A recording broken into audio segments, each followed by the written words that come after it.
И така, деца, завършихме нашата подготовка. Заминаваме за Испания на нашето много отговорно турне.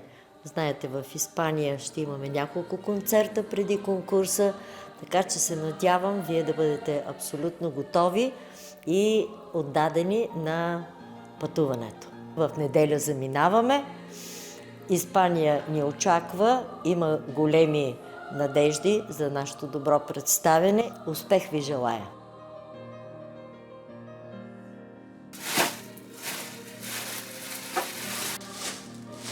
Ама, това не е моята униформа. Трябва да сте свежи, здрави и най-вече с безупречни униформи, защото знаете, че това е нашата реклама. Ако някой има проблеми с униформите, трябва да каже сега, за да му намеря заместник. Ужас. Имам само без четах час да оправя тая каша.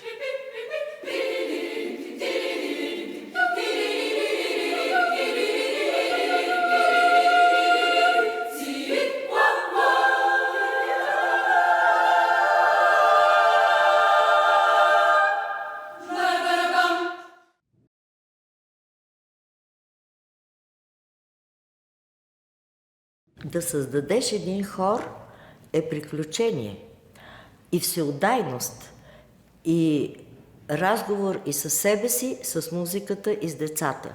Такъв разговор е провел маестро Недялков в далечната 1960 година.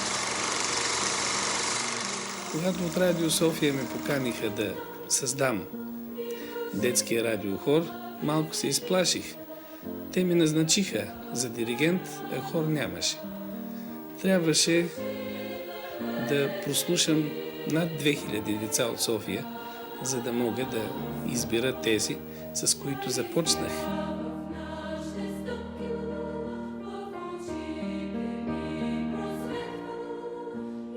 Той започна да мисли какви униформи да направим, защото дали тогава бяха пионерските хорове, червените връзки, бялата блузка, плесираната поличка. Ние с това започнахме.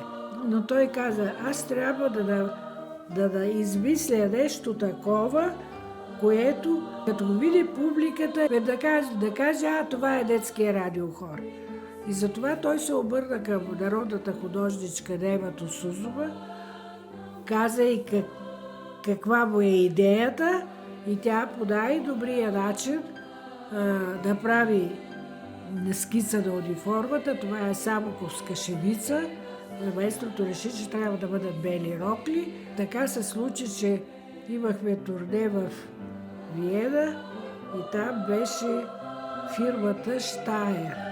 И този материал се оказа най-подходящ на тая фирма, защото роклите издържаха, не се мачкаха много, а при нашето пътуване непрекъснато да се слагат в куфар и после почнахме в кълъф и да ги носим, обаче това допълнително ни затрудняваше, защото ръчен багаж, куфар и кълъф с униформа беше трудно за децата, пък и ги позабравяха тук-там.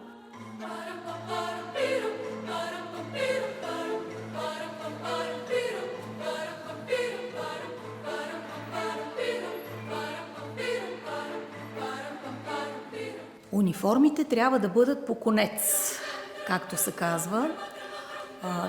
Първо, разбира се, да са изрядно чисти, изкрящо бели, изгладени, да няма нито една гънчица по тях, пластроните да са абсолютно прави, вездесъщите чорапи да са прави. Има всички хористи знаят, една черна, вертикална, такава бродирана ивица, която трябва да се изпъне по коста на крака, за да бъде идеално права. Роклите трябва да са подравнени. Ние и до ден днешен правим технически репетиции, на която подравняваме абсолютно роклите по височина. Така че като застанете срещу хора, независимо от височината на децата, роклите да са на една линия. Както казваше баща ми, много сигурно от моите хористи и приятели са го казвали, че всички трябва да са като от кутийка на сцената.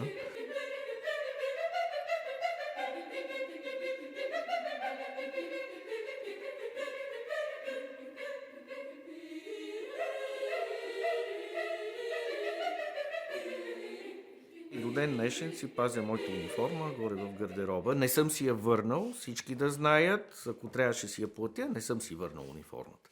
В гардероба ми е, не мога и да облека обаче, съжалявам.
Станала е някаква грешка. Да, аз ви разбирам, но колежката, която тогава е била на смяна, в момента е в отпуска и ще се върне понеделник. Единствено тя може да ви каже евентуално кой ви е взел дрехата. Ама как така в понеделник? На мен униформата ми трябва за неделя. Не може ли нещо да се обадите, да звъннете? Да, добре. Ще пробвам да се свържа с нея. Ами ето, звъня й, но няма връзка с този номер. Съжалявам, моето момиче. Единственият ви вариант е да дойдете в понеделник. Абсурд! Това е пълен абсурд. Униформата е нашата визитна картичка и всяко едно дете, когато постъпи, мечтае за нея. Така че да ти дадат униформа, това е да ти гласуват доверие и отговорност за малкия певец. Затова униформата е много важна част от нашето съществуване. Униформата я пазим, униформата не я променяме. Дори има плакати, на които без да е съобщено кой ще пее, само една фигура в нашата униформа и вече се знае по целия свят, че детския радиохор ще пее. Аз тази униформа с такава гордост съм я носила. Когато имаме концерти, нали, в тези калъфи, в които ги носим, аз го развявах, да се вижда, да се знае, че съм в този хор. И до ден днешен се гордея с тази униформа и когато дъщеря ми, понеже тя е настоящ хорист в хора, когато за пръв път получи униформата си и я доведе в къщи, качих специална публикация, на която беше на фокус униформата с краткия надпис "Добре дошла". Униформата, тя беше, може би, най-важното нещо, за което трябваше да се грижим след гласа ни. Гласа ни беше номер 1, второто нещо беше униформата.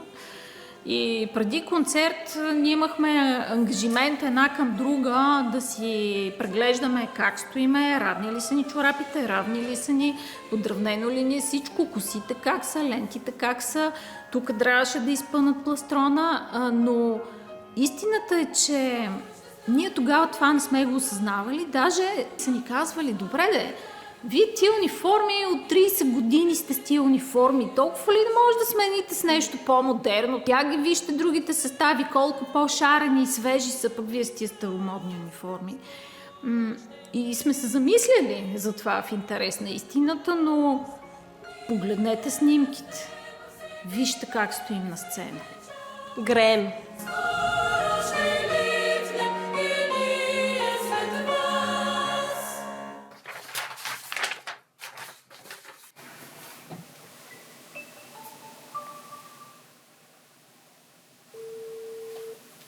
Добро утро. Работите ли? Дали е възможно да превърнете една бяла рокля в униформа на детския радиохор? Разбирам, да. Благодаря все пак. Здравейте, работите ли? Само до обяд. Добро утро. Само да питам... Добър ден, работите ли? Ало? Ало?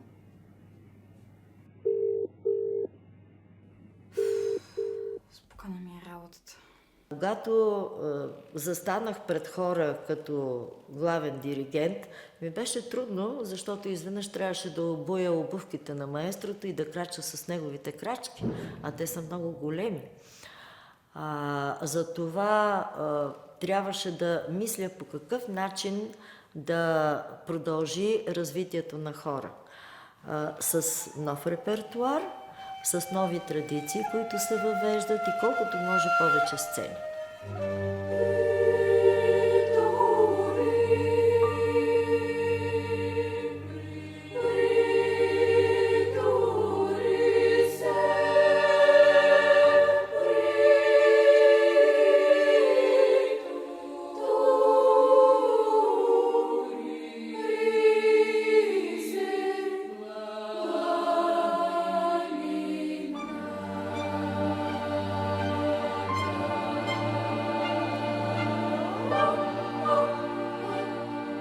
Всяка генерация в хора си има своя летописец. Това е човек, който води дневника на детския радиохор. А какво е дневника? Това е една тетрадка, в която се описват всички репетиции, всички турнета, всичко, което се случва зад кулисите. И точно това се опитвам да запазя в този дневник, да описвам така нещата, както аз ги виждам като един хорист в детския радиохор. Когато бях малка, майка ми по едно време ми влезе в стаята ми и ми пусна едно видео на детския радиохор, някакъв концерт. И ме попита дали искам да пея така. И аз окукорена и казвам, аз не мога да пея така. И тя, те ще те научат. Децата, които приемаме в хора, трябва да са надарени от Бога или да имат природен талант, както искате го кажете, да имат ритмично чувство, да са интелигентни и да бъдат артистични. Искам да са амбициозни, искам да са самоуверени, много искам от тях, но такива са нашите деца, които сме приели сега в хора и това се личи по бързото им израстване.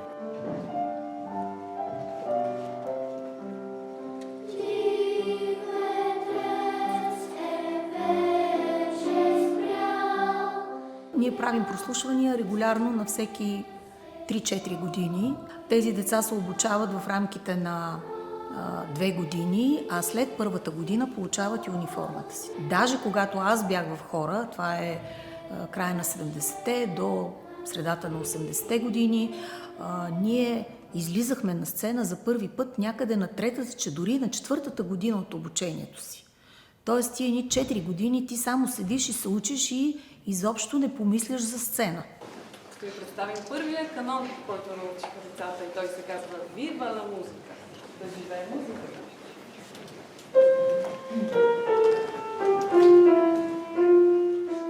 Аз се казвам Михаела Котева и съм помощник-диригент в детския радиохор.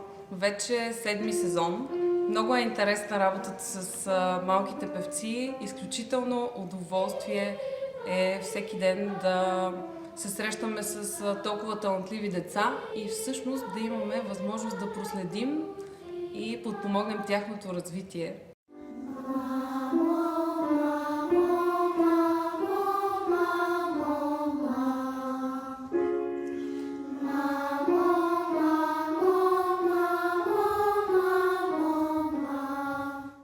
Като взех униформата, си мислех, не, почва. И също и миналата година, като взех класьора, почва тежката артилерия. Това си го мислех. Класьор, това е голям класьор, пълен с ноти, много тежък. Пълен с целия репертуар. И дори на мен вече не ми стига. Трябва да си нося и допълнителна папка.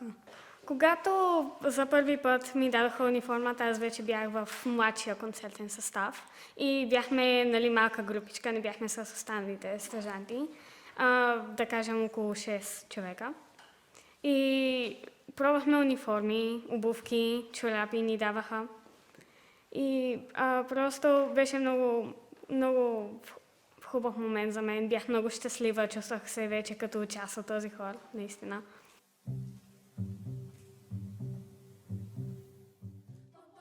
Хор и дисциплина са две абсолютно неделими величини. Когато се готвихме на времето за турнета, всяко едно турне беше като отиване на война. До такава степен бяхме подковани във всяко едно отношение, не само чисто вокално и концертно, но и като дисциплина. И до ден днешен има някои правила, които не се променят в хора. Първото и основно правило, на което учим децата, е да са абсолютно точни. Аз съм Даниела и съм на 17 години. За мен едно от най-трудните за спазване правила беше задължителния сън, който беше от 2 до 4. Според мен най-трудното правило е самата диета преди концерт. Има си определени храни, които трябва да ядеш и които не трябва да ядеш.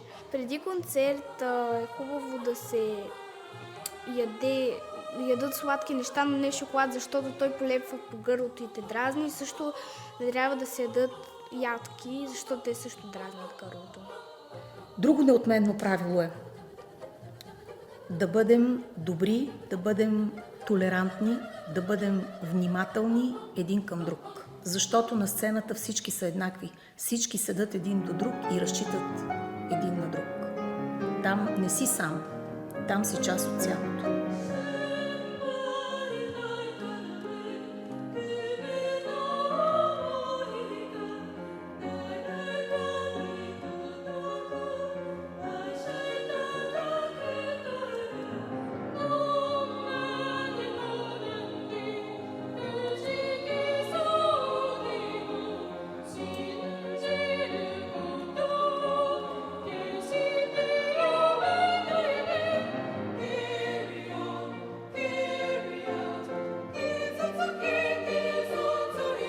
Как се изгражда това приятелство, да разчиташ на певеца, който седи до тебе? Ето аз приех сега 65 млади певци, които не се познаваха. И те тръгнаха да се отнасят едно към друго, както в училищния коридор. С викане, с тичане, с бутане. Веднага това беше първата ни работа, да кажем, че тук е съвсем различно, тук не може да се отнасяш с грубост, защото после ще пеете заедно, после ще сте приятели. И така, лека по лека се възпитават да бъдат търпеливи, да бъдат по-тихи, да ходят бавно, да ми казват добър ден, да затварят вратата тихичко.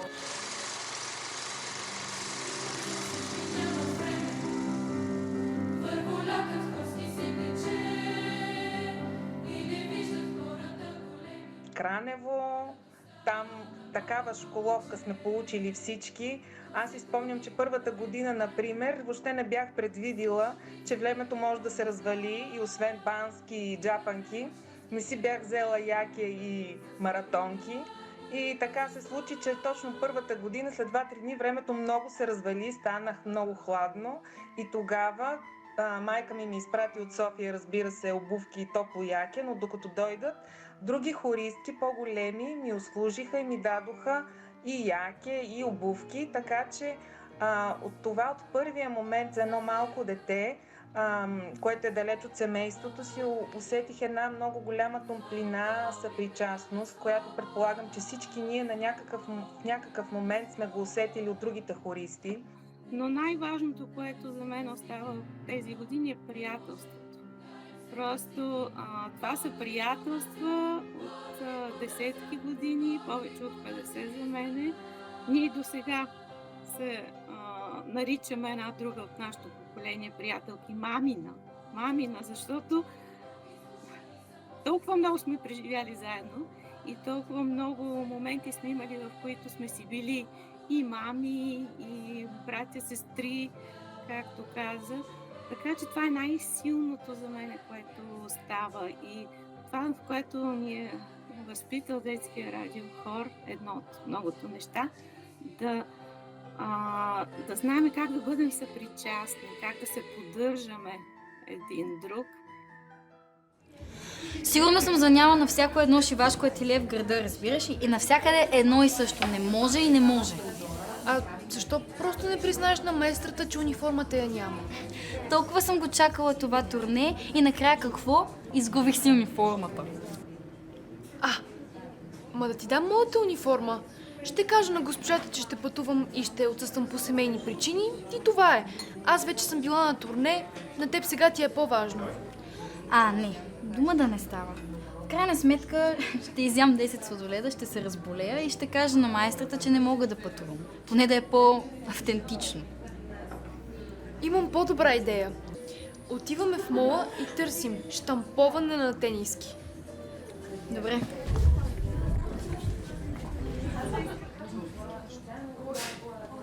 Няма да повярваш. Майка ми донесла вкъщи някаква носия, а моята бяла рокля изчезнала. Гледай. Ей, това са и дали от химическото. Честито. Вече може да се запишеш в Филип Кутев ли бяха тези, дето обикарат света? Роклята ми трябва за училищно събитие. Класната ме е сложила конферансие в понеделник. И чак след това мога евентуално да мина през Филип Кутев и после да обиколя света. Не се ли сети да гулнеш носията? Търсене на изображения. Това е идея. Я дай да видим какво ще излезе. Детски радиохор. Говори ли ти нещо? Може да съм ги виждала, но от друга страна, щом са по радиото. Майстор Недярков ни научи на много неща. Българските творби са наш драгоценен репертуар, обичани и от сегашните ни хористи. За мен България е втората ми родина. От все душа желаем музикалния обмен между хоровете ни да продължи и се напред. Чейте песента на бързърката композитор Христо Недярков. Запис от ежегодния ни концерт през миналия септември.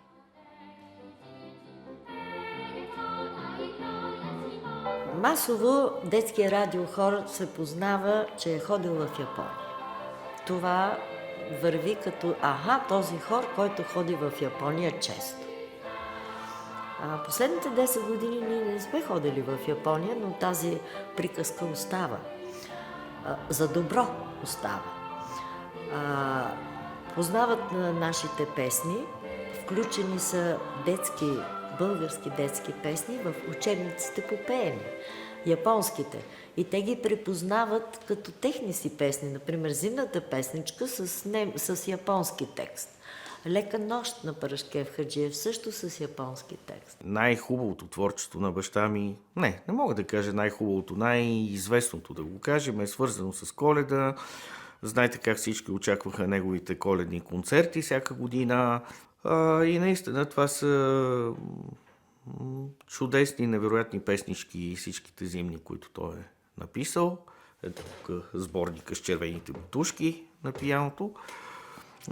В него са всички тези песни.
Парадоксално радиохор е по-известен в чужбина. Там знаят такива детайли за тази формация, каквито тук въобще 90-те години, периода на прехода, радиохора беше известен най-вече в чужбина и особено отвъд океана.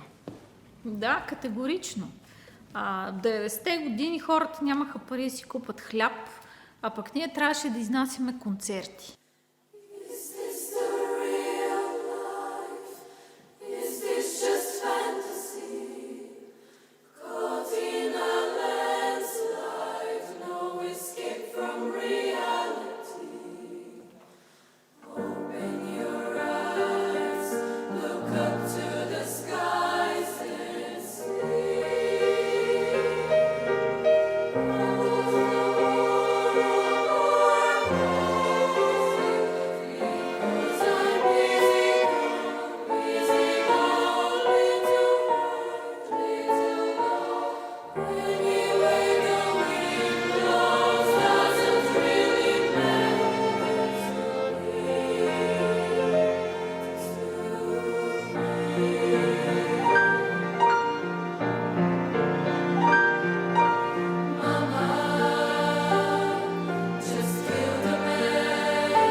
Ясно си спомням 10 ноември 1989 година. Тогава репетирахме в репетиционната зала на хоровата капела на булевард Траковски. Аз бях 10 годишна, родителите се бяха събрали в фоайето, имаше някаква суматоха, която в моите детски очи беше необичайна. Друг път не е било толкова шумно и толкова разговорливо в тази среда. Влезахме в залата и маестрото не проведе репетиция. Тогава на 10 ноември в залата той ни проведе лекция. И моите ясни спомени от тази лекция са, как той каза: скъпи деца, животът ни се променя.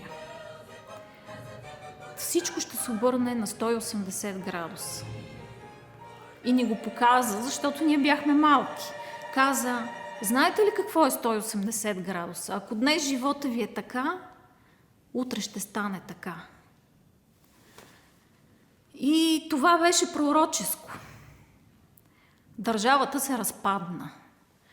Но ние в детския радиохор си направихме собствена държава. И тя устоя. В този контекст аз си спомням нещо, което той също винаги го повтаряше, че вие като пораснете, може не всеки от вас да продължи да се занимава с музика, но с каквото и да решите да се занимавате, вие винаги ще бъдете най-добрите в това, което правите, и това е защото сте били част от детския радиохор. И всъщност думите му се оказаха напълно истина. Вау, ако не беше ти, не знам какво щях да правя. Нищо, просто жената си беше печена. Утре преди автогарата взимаш тениската готова и това е. Има ли кой да те закара? Много ясно, моята майка е моят Убер. Само че дали ще направят щампата като на униформата? Не го мисли. Жената каза, че с ChatGPT ще стане 1:1, а и ти така или иначе пееш на последния ред. Да, може да не се личи, че съм с тениска върху ръка. Да, точно така те искам, обаче сега чел час им да си довършвам багажа. Турнетата през 90-те години бяха една невероятна мечта. За всички, за нас като хористи, за нашите семейства, за всичките ни близки. Това да бъдеш включен в състав за предстоящото турне беше истинско признание от страна на маестрото за начина, по който се справяш като певец, не само като певец, но и като възпитание, като устойчивост, като дисциплина и всичко останало, което се изисква от теб. През 90-те години въпреки изключително тежките условия и липсата на всякаква подкрепа от страна на държавата, маестрото успя да организира множество турнета. Аз ще изброя само част от тях. Англия, Египет, Финландия, множество турнета в Япония, Мексико и къде ли още не. Първото ми турне беше в Япония 96-та. Аз тогава бях на 13-14 години. Бях много впечатлена и се чувства като рок звезда след концерта. Искаха да ме пипнат. Косата ми беше малко по-дълга. Маестрото ме караше, понеже винаги съм имала гъсти големи коси и ме караше да ги върза. И съм била пълничък с големи бузи. Той се ме караше някакви плитки и опашки да вързвам, нали, да няма голяма коса зад гърба ми. Те се мъчиха да ми докоснат, да ми дръпнат плитката. Едно момиче си спомням и откъсна някакви косъмчета от косата. Не знам нарочно или без да иска, обаче после пищече, че ги има в ръката. Как държеш като някакъв триумф. Аз съм била на турне в Италия и там беше изключително забавно. Италия по принцип много харесвам като държава и като култура. И беше вълшебно да отида и с детския радиохор там. Много забавен беше един ден от нашето турне в Италия, в който бяхме в Верона. Там отидохме до паметника на Жулиета и си пожелахме всички да ни намери истинската любов. Но тогава се случи така, че заваля много проливно дъжд. Но това не ни спря, разбира се, да разгледаме града, но най-запомнящо беше, че по едно време госпожата предложи да си вземем сладолед, което много ни изненада, защото ние сладолед по принцип не ядем заради гласовете, а пък какво става, нали, когато сме на турне. Но, нали, знаете, италианския сладолед, джелатото просто е много по-различен, много по-вкусен и нямаше как да не отидем в Италия без да опитаме сладолед. И така в този проливен, дъждовен ден ядохме и сладолед заедно. Преди няколко години пътувах в Белгия. Това беше моето първо турне и за мен лично беше доста вълнуващо, но също така страшно. Изглеждаше много сериозно. Оказва се, че не е толкова страшно, както много неща. Със сигурност се изисква много дисциплина, много търпение, но всичко имаше много подредена програма, много хубав график и всичко се случваше по час и по минута. Един от концертите ни беше в една голяма стара катедрала, много красива, много интересна и беше с белгийски хор.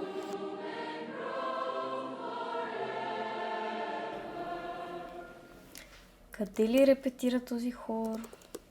Къде им е залата?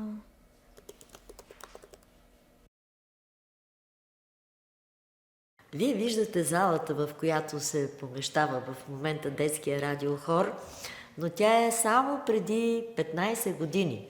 Тогавашният генерален директор, госпожа Поля Станчева, ни посети на една наша репетиция в предишното място, на което репетирахме. А то беше с изпочупени прозорци, в която ние пеехме с шапки, шалове, ръкавици и децата пееха фантастично. Тя направи всичко възможно, за да се подготви тази прекрасна зала за детския радиохор. И аз съм много щастлива, че в това десетилетие, въпреки смените на ръководството на радиото, ние оставаме тук. Хорът е едно от най-големите богатства на националното радио. Въпреки, че е съставен от деца, а не от професионални музиканти на заплата, те се трудят изключително много, изключително неуморно и много често прославят не само себе си, а и радиото и въобще българската музика и култура на най-различни събития в страната и по света. Винаги съм се възхищавала на начина, по който имам усещането, че ако днес помоля майстър Караманова да организира концерт другата седмица в Австралия, тя най-вероятно ще попита кога тръгваме. Именно тази готовност във всеки един момент да откликнат, във всеки един момент да се представят на ниво е една от, смятам, отличителните черти на детския хор. Това е институция с дълга история, в която е ръководена реално само от двама души. Това има една страхотна приемственост. Въобще начина, по който младите хористи и днес се учат не само на музика, но и на дисциплина, на това да бъдеш част от хор, да бъдеш част от нещо по-голямо, тази приемственост е по някакъв начин символизира историята, символизира традицията, най-доброто от времето, което сме взели в песенното изкуство и в същото време символизира и бъдещето, защото тези деца са бъдещите големи музиканти на България. Благодарна съм на Националното радио, че подпомага своите най-малки сътрудници, макар и по-безгласно, но той ни осигурява спокойствието да работим с тези талантливи софийски деца. Кога ли репетират? В детския радиохор системата е всеки един певец да има 3 ангажимента седмично. В началото те са 2 певчески репетиции по 1 час и една теория, 1 час теория, защото ние имаме огромен репертуар, някъде към 180 песни влизат на сезон и ако те не знаят нотичките, много трудно биха учили наизуст. А децата не получават никаква грамотност музикална в училище. Затова тук имаме преподавател по солфеж, който ги обучава първите 3 години. Аз съм Сияна Атанасова и съм пианист-акомпаниатор в детския радиохор от вече 5 години. Работата с деца със сигурност за мен е едно от най-предизвикателните изяви, тъй като те изискват много търпение, концентрация. Много често се налага множество повторения, за да разберат какво е точно необходимо и се изисква от тях. Казвам се Яна Лолова и съм пианист-акомпаниатор в детския радиохор. Работя с детския радиохор вече близо 3 години. Когато постъпих в детския радиохор, помня си как децата идваха, родителите ги караха, оставяха ги долу, аз ходех и ги взимах, качвах ги в залата, разпитвах ги как се чувстват, притесняват ли се. Системата на детския радиохор е така добре утвърдена, че тя обезпечава тяхното развитие в хора. Много е важно да научим децата на отношение към нашия творчески работен процес. Доста дълго време с тях изпълняваме упражнения, с които те да придобият певчески навици и да свикнат с естеството на певческата дейност. Далеч по-бавен е процеса на напредък при тях по отношение на взетия репертуар, например, спрямо концертния състав, защото много е важно правилно да се поставят първите им стъпки и сме свидетели как това работи напълно ефективно, защото децата придобиват за 2-3 години необходимите умения. Поетапно, според техните възможности, ги приемаме в младшия концертен състав, който започва вече да излиза на сцена, поема по-леки творчески задачи и лека по лека върви все повече към сериозните ангажименти на старшия концертен състав.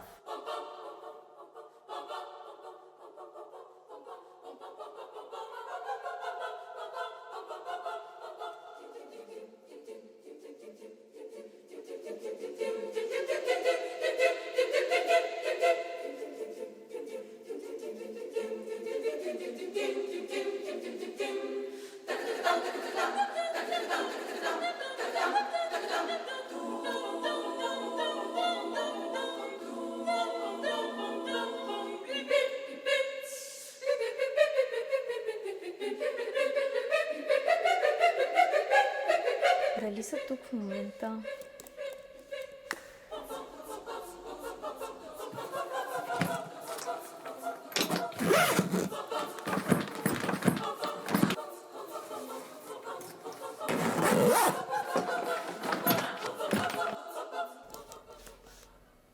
Предстоящо турне в Испания.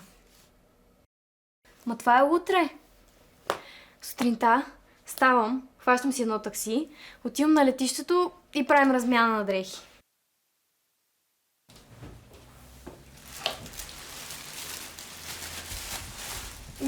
Готина е какво.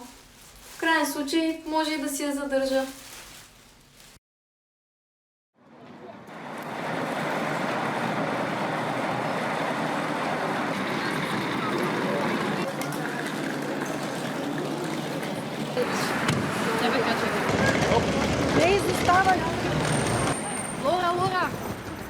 тотален шок съм. Провалът е пълен. Защо шок? Ела до колата и ще видиш. Гледайте ни куфарите, ей сега се връщаме.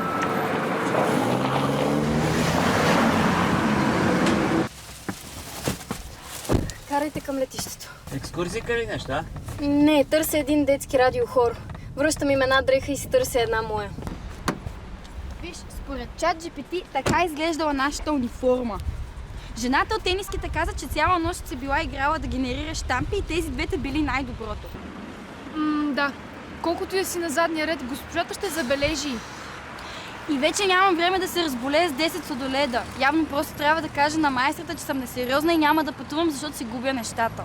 Детския радиохор, те не са на летището, те са за това, за гарата, автобусите. Напротив, те заминават за Испания, проверих в интернет.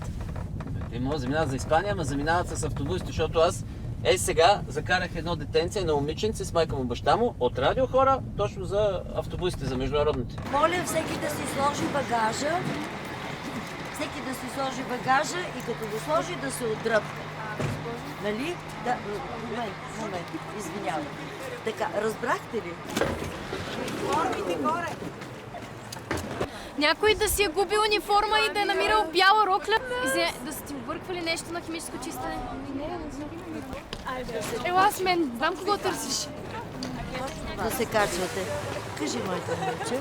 Госпожо, един проблем имаме, един такъв. Какъв проблем? Проблемът е, госпожо, че си е забравила униформата върху моя куфър, а предполагам, че ще ти трябва за Испания. Да. Така че, дай ми го това, аз ще го дам на братовчетка ми. Да.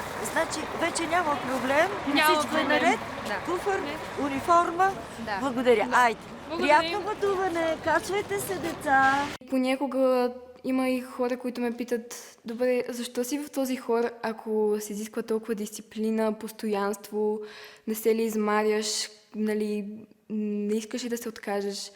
Честно казано не, защото всички велики артисти, които в момента гледаме по телевизията, са преминали през толкова труд, през толкова усилия, репетиции, за да стигнат до там, където са. И хора е всъщност място, където много добре може да научи на това как да бъдеш един много добър професионалист в областта на музиката. И е наистина тъжно, че хората си мислят, че детския радиохор може да е нещо като страшилище. Детския радиохор е едно прекрасно детство, което имат щастие да преживеят талантливите деца. Но това, което ги отличава от останалите е, освен таланта, това, че те възприемат света по различен начин.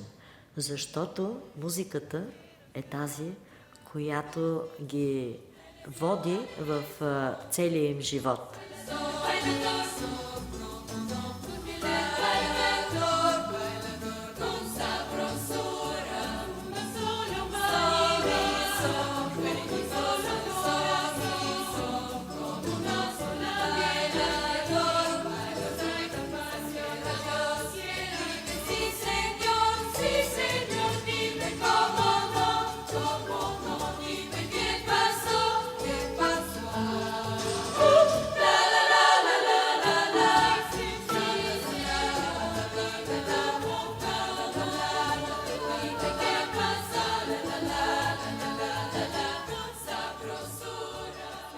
Ако трябва за себе си да обобща какво представлява детския радиохор, за мен това е една щастлива среща. От тези срещи, които се случват веднъж в живота и бележат целия живот или посоката на целия живот. Детския радиохор за българската култура е един феномен, който и до ден днешен продължава да залага на едно безкомпромисно качество и на едно средище на българщина. Защото тук децата, освен че се научават да бъдат добри хора, да бъдат добри граждани, да бъдат добри майки и бащи, те се научават да обичат всичко българско. Научават се да обичат българската музика. И не мога да не завърша с нещо, което пак научих от маестрото. Той винаги казваше: обичайте, пазете и ценете българската песен. Докато я има нея, ще има и България.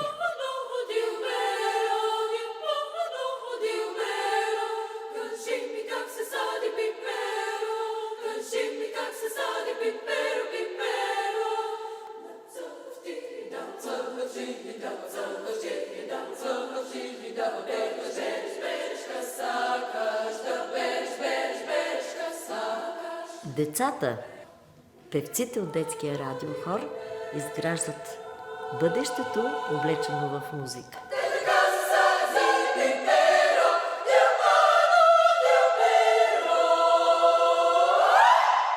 За мен детския радиохор е едно семейство. Приятелство, което винаги ще остане в сърцето ми. Вълшебство. Сбъдната мечта. За мен детския радиохор е втория дом.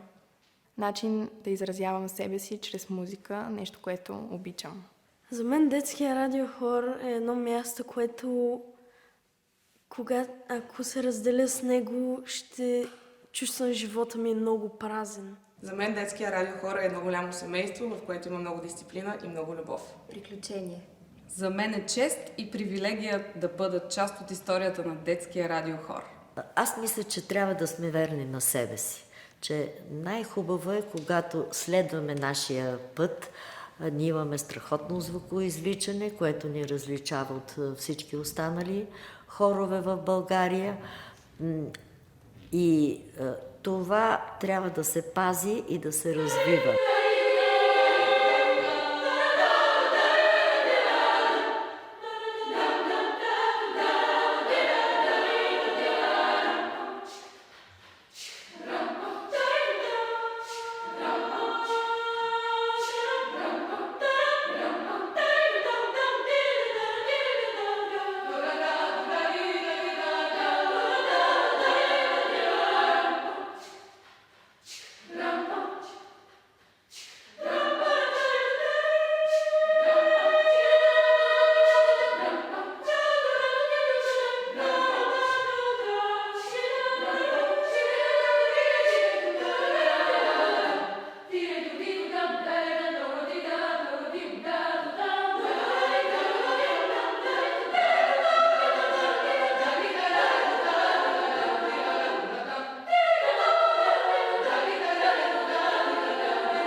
Когато дойде моя ред да поема дневника на детския радиохор, Калина Георгиева, момичето, което водеше дневника преди мен, в края на репетицията стана и прочете нейното прощално писмо. Ето, че идва моментът, в който трябва да вдигна химикала от листа и да затворя дневника за последен път. Правейки това, си мисля колко е нечестно как времето ни разделя. Как не ни пита, искаме ли да пораснем, искаме ли да се отделим от познатото, сигурното, топлото. Разделям се с дневника с крайна неохота в душата, но има една сила, която ми дава смелост и тласък напред. И тя е детския радиохор.